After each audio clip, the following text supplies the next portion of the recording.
यूहन्ना इस्तबागी बपतिस्मा देने वाला यीशु मसीह का पेशरो।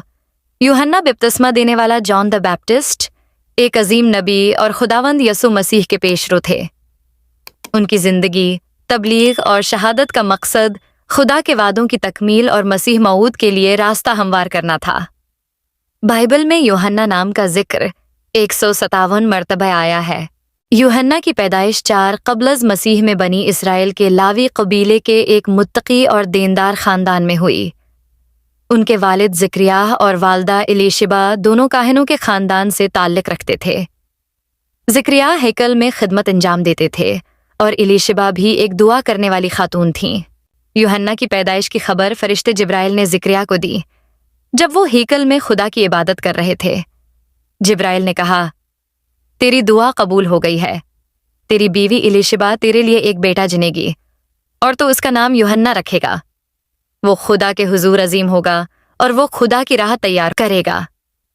ये बशारत हैरान कुन थी क्योंकि ज़करिया और एलीशिबा दोनों बूढ़े हो चुके थे और औलाद की उम्मीद नहीं थी।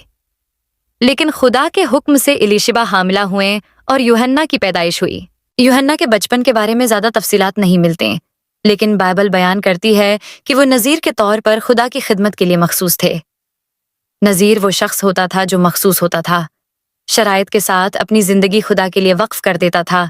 मिसलन शराब और किसी भी नशा आवर चीज़ से परहेज़, सिर के बाल न कटवाना, रूहानी पाकीज़गी और इबादत में मशगूल रहना। यूहन्ना ने अपना ज़्यादातर वक्त बयाबान में गुजारा, जहाँ वो खुदा की हुजूरी में रहते, दुआ करते और रूहानी तरबियत हासिल करते थे। उनका लिबास ऊंट के बालों से बना हुआ था और वो चमड़े का कमर बंद बांधते थे। इनकी खुराक इंतहाई सादा थी।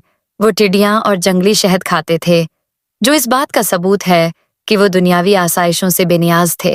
यूहन्ना ने अपनी तबलीग का आगाज तकरीबन 30 साल की उम्र में किया।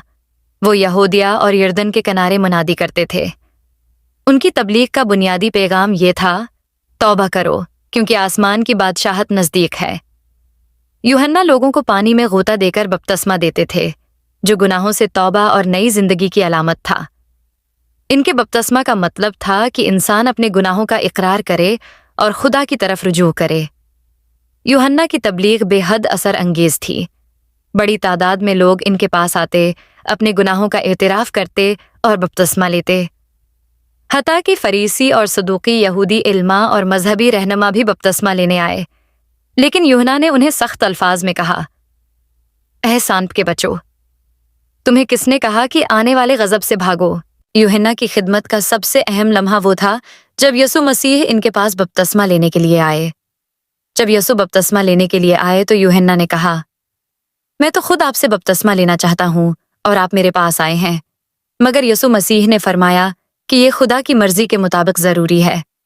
चुनांचा यूहन्ना ने उन्हें बपतिस्मा दिया। जैसे ही यीशु मसीह पानी से निकले, रूहुल कुद्स कबूतर की शक्ल में उन पर नाजिल हुआ और आसमान से आवाज आई, ये मेरा प्यारा बेटा है जिससे मैं राजी हूँ। ये वो लम्हा था जब यूहन्ना ने यीशु मसीह को पहचान लिया और कहा, देखो, ये खुदा का बर्रा है जो दुनिया का गुनाह उठा ले जाता है। यूहन्ना एक नडर और हक गो नबी थे। जब इन्होंने बादशाह हिरोदियस की बेराह रवि पर तनकीद की और कहा कि इसका अपने भाई की बीवी हिरोदियास से शादी करना नाजायज है, तो हिरोदियस ने इन्हें कैद करवा दिया। एक दिन हिरोदियस के दरबार में जश्न मनाया जा रहा था। इस मौका पर हिरोदियास की बेटी सलूमी ने रक्स किया, जिससे बादशाह बहुत खुश हुआ और उसने कहा कि वो जो मांगेगी दिया जाएगा। उसकी माँ के कहने पर सलूमी ने मतालबा किया, मुझे यूहन्ना बपतिस्मा देने वाले का सिर एक तश्तरी में चाहिए। हेरोदेस ये सुनकर गमगीन हुआ, मगर दरबार में अपनी इज्जत बचाने के लिए उसने हुक्म दिया और यूहन्ना का सिर कलम कर दिया गया। बाइबल में यूहन्ना को नए अहद नामे का एलिया कहा गया है। यीशु मसीह ने खुद फरमाया, चाहो तो मानो यूहन्ना ही वो एलिया है जो आने वाला था। यूहन्ना को अलकाबात दिए गए। नंबर 1, एलिया, क्योंकि वो एलिया नबी की तरह थे। नंबर 2, जलता और चमकता हुआ चराग, यीशु ने इन्हें खुद इस लक़ब से नवाजा। नंबर 3, दुल्हा का दोस्त, इन्होंने यीशु को दुल्हा और खुद को दुल्हा का दोस्त कहा। नंबर 4, नज़ीर, वो मादरजाद नज़ीर थे। नंबर 5, बपतिस्मा देने वाला, क्योंकि वो लोगों को तौबा का बपतिस्मा देते थे। यूहन्ना यीशु मसीह के पेशरो, एक अजीम नबी और हक के दाई थे। وہ نڈر دیانتدار اور سادہ مزاج تھے جنہوں نے سچائی کی خاطر اپنی جان دے دی۔ بائبل انہیں الہیہ کی روح میں آنے والا نبی قرار دیتی ہے اور وہ حقیقت میں نئے عہد نامہ کے سب سے عظیم انسان اور نبیوں میں سب سے بڑے نبی تھے۔ اگر ویڈیو اچھی لگی ہو تو اسے لائک کریں، شیئر کریں اور ہمارے چینل بائبل کی برکت کو سبسکرائب کریں۔ God bless you.